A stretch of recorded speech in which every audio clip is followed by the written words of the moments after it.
नमस्कार, आप देख रहे हैं के न्यूज नेशनल और मैं हूं आपके साथ में शोभित पाठक। तो रुक करते हैं महत्वपूर्ण सुर्खियों पर।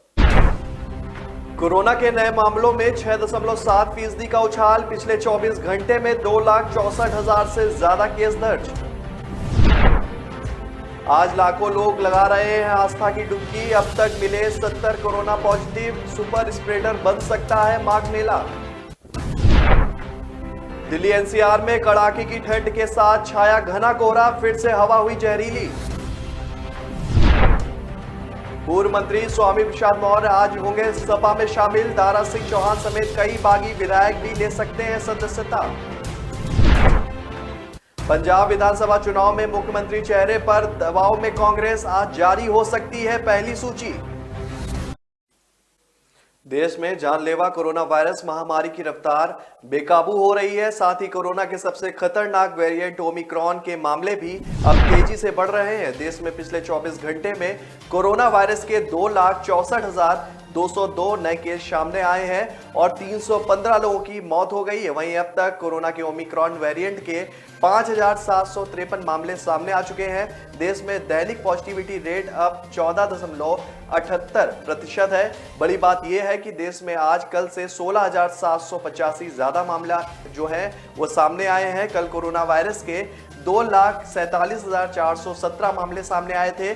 केंद्रीय स्वास्थ्य मंत्रालय की ओर से जारी किए गए आंकड़ों के मुताबिक देश में अब एक्टिव मामलों की संख्या बढ़कर 12,72,073 हो गई है। वहीं इस महामारी से जान गंवाने वालों की संख्या भी बढ़कर 4,85,350 हो गई है। आंकड़ों के मुताबिक कल 1,09,345 लोग ठीक भी हुए हैं, जिसके बाद अभी तक 3,48,24,706 लोग संक्रमण मुक्त हो चुके हैं। राष्ट्रव्यापी टीकाकरण मुहिम के तहत अभी तक कोरोना वायरस रोधी टीकों की 155 करोड़ से ज्यादा खुराक दी जा चुकी है। कल 73,08,669 डोज दी गई थी, जिसके बाद अब तक वैक्सीन की 155 करोड़ 39,81,819 डोज जो है वो दी जा चुकी हैं। देश में कोरोना के बढ़ते मामलों के बीच उत्तर प्रदेश में प्रयागराज में माघ मेले का आयोजन हो रहा है। आस्था का ये मेला कोरोना का सुपर स्प्रेडर भी बन सकता है। आज यानी शुक्रवार को मकर संक्रांति के मौके पर लाखों लोग स्नान कर रहे हैं। मेले में कोरोना विस्फोट भी हो चुका है। लगातार ये अपील भी हो रही है कि मेला रद्द होना चाहिए, लेकिन प्रयागराज में ये मेला चल रहा है। ऐसे में सवाल ये है कि महामारी के दौर में ये मेला क्यों आयोजित किया गया। 47 दिनों तक चलने वाले इस आयोजन के दौरान लाखों की तादाद में श्रद्धालु गंगा में स्नान करेंगे।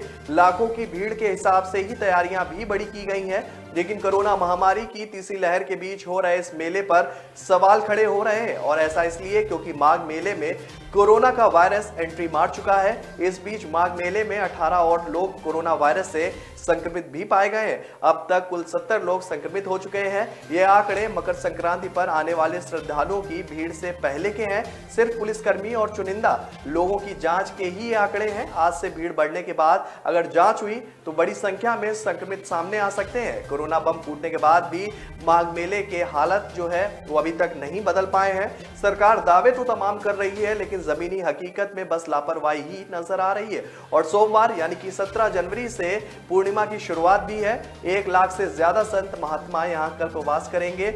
माघ मेले को भव्य बनाने के लिए सरकार ने तैयारियां पुख्ता की। 2.25 करोड़ का टेंडर निकालकर 2 दर्जन से ज्यादा झूले प्रदर्शनियों का इंतजाम भी किया गया है, लेकिन कोरोना के कारण ये सभी जानकारियां चिंता को बढ़ा रही है।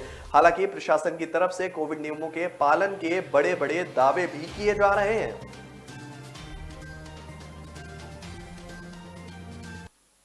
दिल्ली एनसीआर में कड़ाके की ठंड पड़ने का दौर जारी है। तापमान में भी लगातार गिरावट दर्ज हो रही है। वहीं मौसम विभाग ने दिल्ली में घना कोहरा छाए रहने का भी अनुमान जताया है। आईएमडी के अनुसार आने वाले दिनों में दिल्ली में घने कोहरे के साथ भीषण ठंड पड़ेगी। इसी तरह एनसीआर में भी काफी ठंड महसूस की जा रही है। हालांकि एनसीआर के नोएडा में सुबह में कोहरा छाने के बाद आज धूप निकलने की भी संभावना है, लेकिन कल से बादल छाए रहेंगे। दूसरी तरफ गुरुग्राम में आज से ही बादल छाने लगे हैं। मौसम विभाग के अनुसार नए पश्चिम विक्षोभ की सक्रियता से 18 और 19 जनवरी को दिल्ली एनसीआर में हल्की बारिश भी हो सकती है। अगले हफ्ते से दिल्ली एनसीआर में ठंड में कमी आने के बाद जो उसके कमी के भी आसार जो है वो दर्ज किए जा रहे हैं। दिल्ली में बुधवार को न्यूनतम तापमान सामान्य से 2 ज्यादा यानी कि 5.8 और अधिकतम तापमान सामान्य से 3 कम 16.7 डिग्री सेल्सियस रिकॉर्ड हुआ है। सुबह घना कोहरा छाया रहा और 7 बजे विजिबिलिटी कम होकर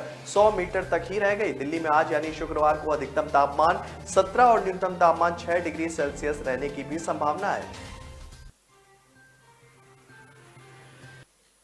उत्तर प्रदेश की सियासत में आज का दिन अहम है। सपा कार्यालय में मंत्रियों सहित कई विधायकों का जमावड़ा भी हो सकता है। ये सपा की सदस्यता लेंगे और अगली रणनीति का खुलासा भी करेंगे। भाजपा से इस्तीफा देने वाले मंत्री व विधायक 3 दिन से भाजपा छोड़कर सपा अध्यक्ष अखिलेश यादव से मिल रहे हैं। स्वामी प्रसाद मौर्य ने ट्वीट करा है कि वह 14 को 11 बजे ऐतिहासिक कदम उठाएंगे। माना जा रहा है कि वह अपने साथ आने वाले कुछ अन्य विधायकों का नाम भी आज उजागर करेंगे। इसी तरह भाजपा छोड़ने वाले कई पूर्व विधायक भी सपा की सदस्यता लेंगे। भाजपा के सहयोगी अपना दल के विधायक चौधरी अमर सिंह ने भी इस्तीफा दे दिया है।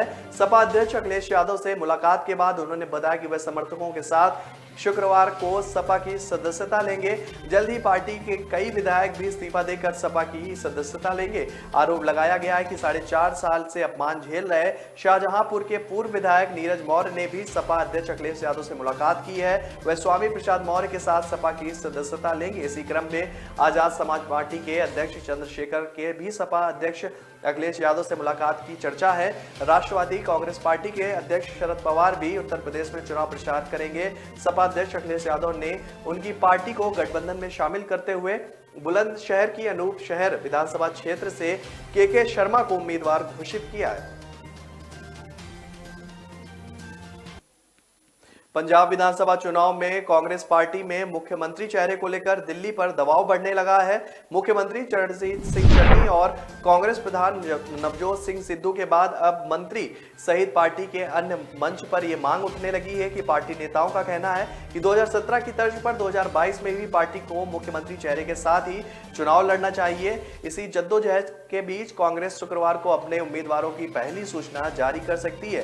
पिछले कुछ दिनों के दौरान कांग्रेस पार्टी में विभिन्न स्तरों पर मुख्यमंत्री चेहरा घोषित किए जाने का भी मुद्दा जो है वो उठाया जा रहा था। पार्टी के कुछ मंत्रियों सहित नेता मांग कर रहे हैं कि विपक्ष को इस मुद्दे को उठाने का मौका देने के बजाय पार्टी स्पष्ट रूप से मुख्यमंत्री पद के उम्मीदवार के नाम की घोषणा करे। अभी तक कांग्रेस पार्टी का यह बहाना चल रहा था कि आम आदमी पार्टी के मुख्यमंत्री चेहरे की घोषणा के बाद ही पार्टी इस पर विचार करेगी, लेकिन अब आपने भी अगले हफ्ते मुख्यमंत्री चेहरा घोषित करने का ऐलान कर दिया है। अब पार्टी आलाकमान पर इसको लेकर दबाव भी बढ़ गया है। पार्टी के कुछ नेताओं का कहना है कि 2017 में राहुल गांधी ने विधानसभा चुनाव से 1 हफ्ते पहले ही कैप्टन अमरिंदर सिंह को मुख्यमंत्री चेहरा घोषित किया था। इसके चुनाव में पार्टी को सकारात्मकता परिणाम भी देखने को मिले थे। पार्टी ने 77 सीट हासिल कर पंजाब की सत्ता हासिल की थी। इस चुनाव में पार्टी ने कैप्टन के जरिए पंजाबी और गैर पंजाबियों पर प्रयोग किया था।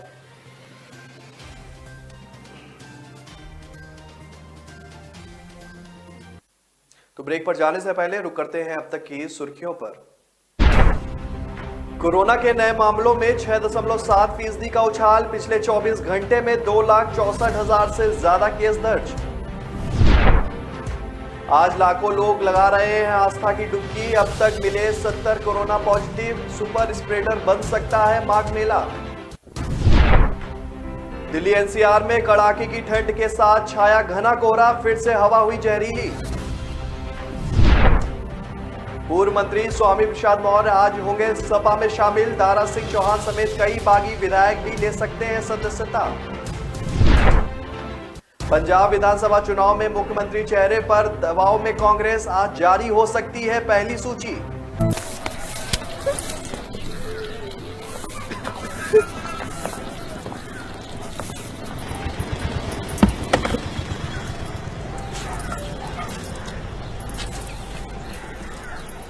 पता है कल ऑफिस जाते हुए क्या हुआ?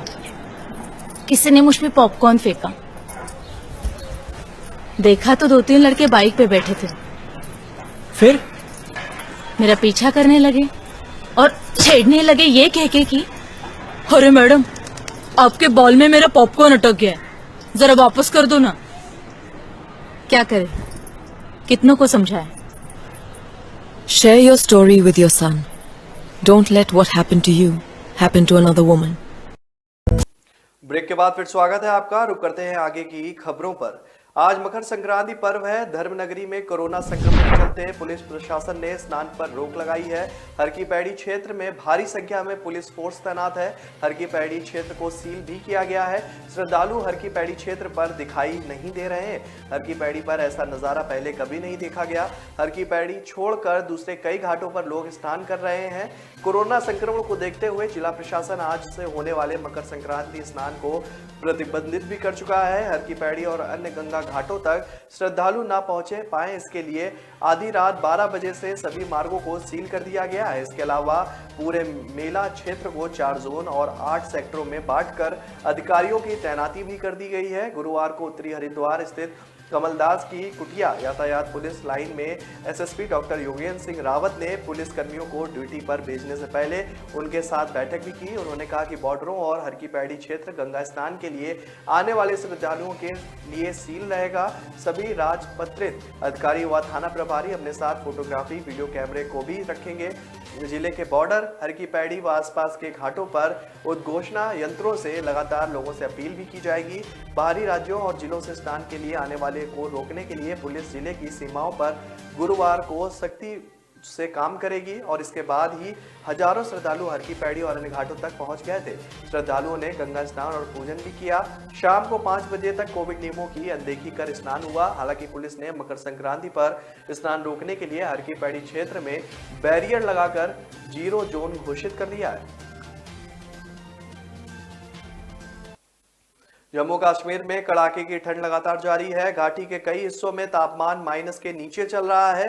शुक्रवार को जम्मू में घना कोहरा छाया रहा। इससे विजिबिलिटी कम रही, जिस कारण राहगीरों के साथ ही वाहन चालकों को आवाजाही में भी परेशानी हुई। सड़कों पर लाइन जलाकर वाहन जो है रेंगते हुए नजर आए। मौसम विशेषज्ञों के अनुसार आगामी दिनों में कोहरे का असर भी रहेगा। शहर के कई हिस्सों में शुक्रवार को सुबह जब लोगों की नींद खुली तो घरों के बाहर घना कोहरा छाया हुआ था। शहर के गांधीनगर, शास्त्री नगर, संजय नगर, तवी पुल, विक्रम चौक, फ्लैट मंडाल, नानक नगर, प्रीत नगर, डिग्याना, सतवारी एयरपोर्ट मार्ग आदि इलाकों में सुबह कई घंटों तक घना कोहरा छाया रहा। कोहरे के साथ ही ओस भी गिर रही है। इसके छटने के बाद दिन में ठिठुरन का अधिक एहसास भी हुआ। धूप में भी सर्द हवाएं चलती रहीं। पर्वतीय क्षेत्रों में हुई बर्फबारी के बाद मैदानी इलाकों में ठंडक भी बढ़ी है। जम्मू में मौसम के बदले मिजाज से ही दिन और रात का तापमान सामान्य से नीचे चला गया है। गुरुवार को भी मौसम का ऐसा ही हाल रहा। अरनिया में भी कड़ाके की ठंड के साथ घने कोहरे की वजह से लोगों का बाहर निकलना मुश्किल हो रहा था। इस दौरान आवागमन में खासी दिक्कतें भी आई। इस दौरान लोगों ने ठंड से राहत पाने के लिए अलाव का सहारा लेते हुए भी नजर आए।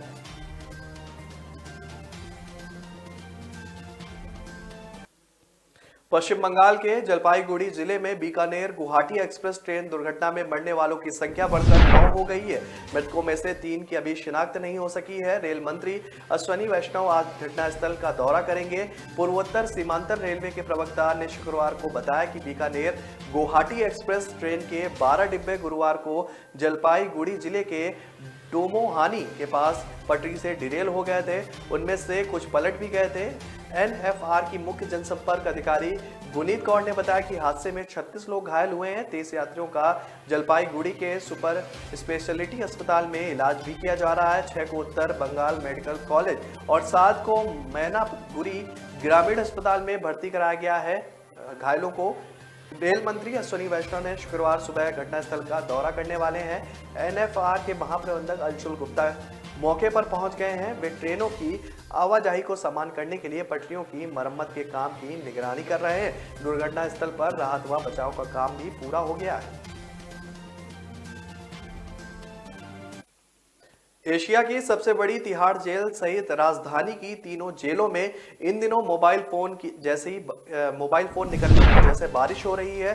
तीनों जेलों में एक माह के भीतर करीब 140 से अधिक मोबाइल फोन सर्च टीम के अधिकारियों ने जब्त किए हैं। इनमें से बड़ी संख्या में मिनी मोबाइल फोन है जो खचड़ा ब्रांड के बताए जा रहे हैं। जेल के वरिष्ठ सूत्रों का कहना है कि जिला में और जेल में फोन थ्रो करके भेजे जा रहे हैं और जेल के निचले स्तर के कर्मचारियों की मिली भगत से फोन कैदियों के हाथों में पहुंच रहे हैं। ऐसा नहीं है कि तिहाड़, रोहिणी और मंडोली जेल में मोबाइल फोन पहली बार मिल रहे हैं, लेकिन यह मामला मौका तब है जब तीनों जेल में इतनी बड़ी तादाद में मोबाइल फोन जब्त किए गए हैं। कभी कभी तो ऐसा भी हुआ है कि जेलों में एक साथ 8 से 10 फोन ऊपर से आकर जेल में गिरे हैं। मोबाइल फोन की यह बारिश रात के समय में अधिक होती है। फोनों को जेल से सटी सड़क की तरफ से जुराब या फोम के पैकेट बनाकर फेंका जा रहा है। बताया गया है कि जेलों के भीतर मोबाइल फोन पहुंचाने के लिए शातिर अपराधियों ने अपने गिरोह से जुड़े कुछ युवकों को इसी काम में लगा रखा है और एक मोबाइल फोन अंदर तक पहुंचाने के लिए उन्हें 700 से 1000 रुपए दिए जाते हैं। जेल सूत्रों का कहना है कि इन दिनों जेल में खचड़ा ब्रांड के मोबाइल फोन आने की वजह से यह एक तो वह छोटे हैं और दूसरी उनकी कीमत करीब 1 से 2000 रुपए के बीच है। तीसरा वह मोबाइल बाजार में आसानी से उपलब्ध हो रहे हैं। इस ब्रांड के मोबाइल फोन की सबसे बड़ी खासियत है कि वह जैमर लगे होने के बाद भी काम करते हैं, यानी कैदियों को जिससे बात करनी होती है वह आसानी से कर पाते हैं।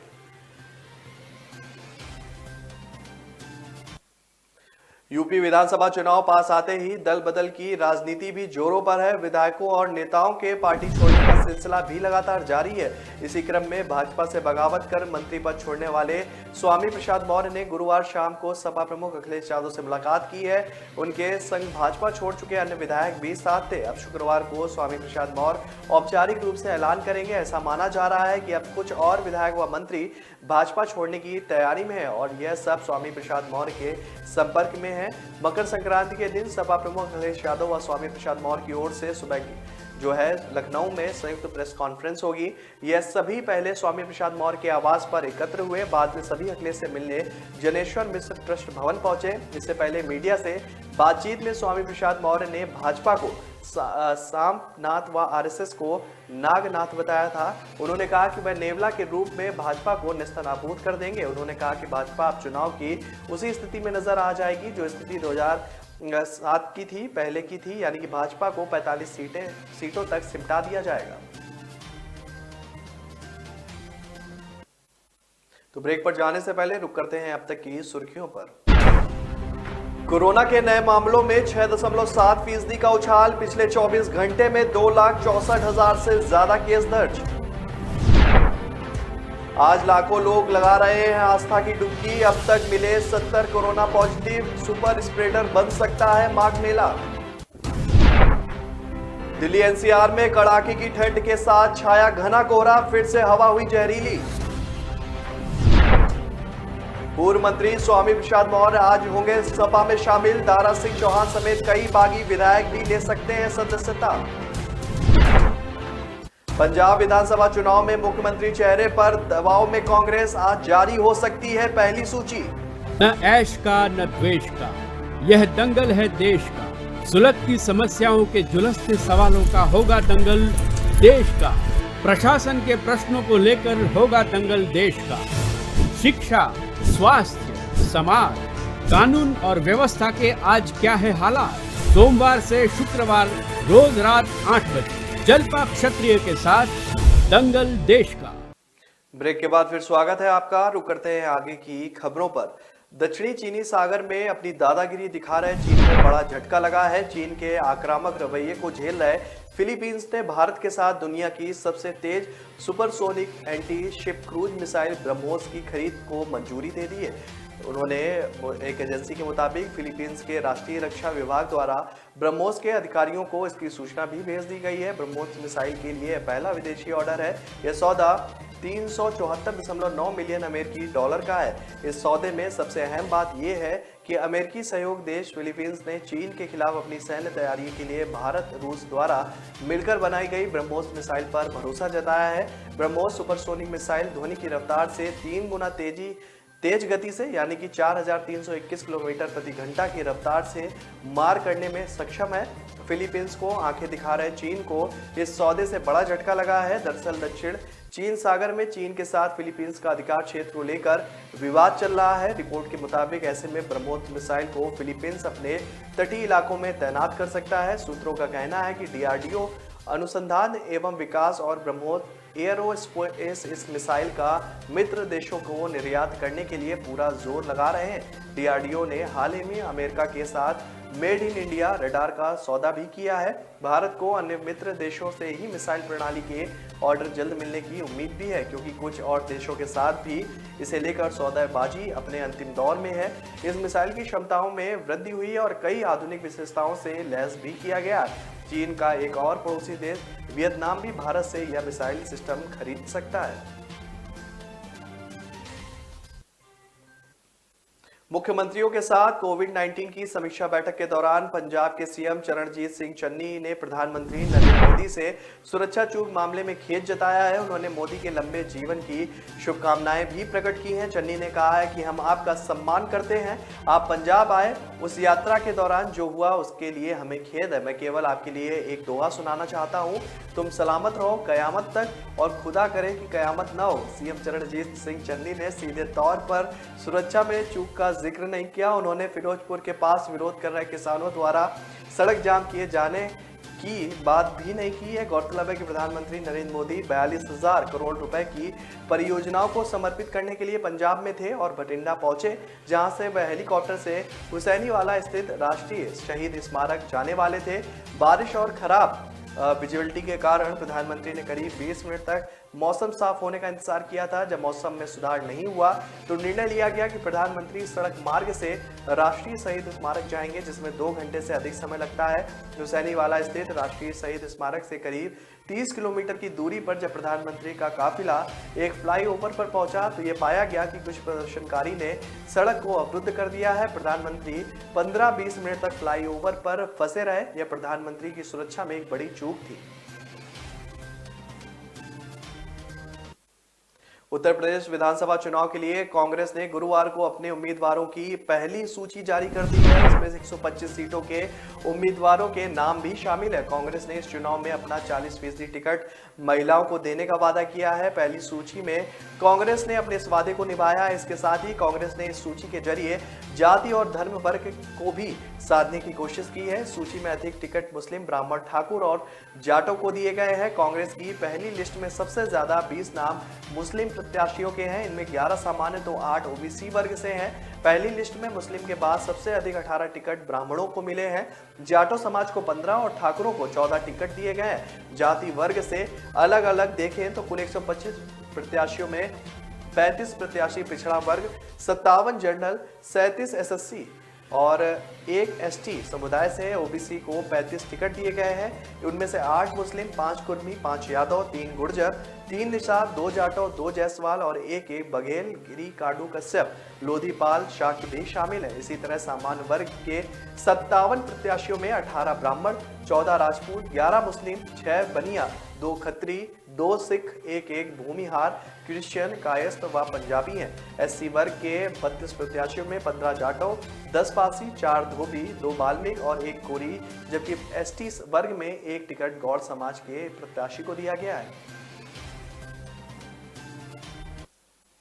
राजधानी स्थित जवाहरलाल यूनिवर्सिटी के परिसर में कोरोना केयर केंद्र स्थापित करने के मामले में दिल्ली हाई कोर्ट ने राज्य सरकार को फटकार लगाई है। केंद्र स्थापित करने में निष्क्रियता और सुस्ती के लिए हाई कोर्ट ने दिल्ली सरकार को कहा है कि भले ही इसके लिए जगह निर्धारित कर दी गई है, लेकिन केंद्र अभी तक चालू नहीं किया गया है।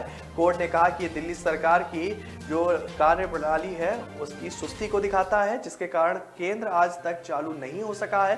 कोर्ट ने कहा कि इस अदालत की ओर से बार-बार आदेश जो है पारित किए जाने के बाद भी ऐसा लगता है कि जेएनयू परिसर में एक कोरोना केंद्र स्थापित करने के लिए निर्देशों का पालन नहीं किया गया है। और सरकार की ओर से ऐसा तब हो रहा है जब जेएनयू प्रशासन ने केंद्र स्थापित करने के लिए साबरमती छात्रावास में एक जगह भी निर्धारित कर दी थी। वहीं दिल्ली में कोरोना के अब तक के सबसे ज्यादा 28,867 नए केस सामने आए हैं। वहीं एक दिन में 31 लोगों की कोरोना से मौत भी हो गई है। दिल्ली के स्वास्थ्य मंत्री सत्येंद्र जैन ने बृहस्पतिवार को कहा कि शहर में कोरोना वायरस संक्रमण के कारण अस्पताल में भर्ती होने वाले मरीजों की दर भी स्थिर है, लेकिन मामलों और संक्रमण दर में वृद्धि देखी गई है। मंत्री ने कहा कि राष्ट्रीय राजधानी में महीने के पहले 12 दिनों में 133 लोगों की मौत हो चुकी है। आपको बता दें कि बुधवार को कोरोना के 27,561 नए मामले सामने आए, जबकि संक्रमण के 40 लोगों की मौत भी हुई थी। स्वास्थ्य विभाग के द्वारा जारी आंकड़ों के अनुसार शहर में संक्रमण दर 26.22% दर्ज की गई है।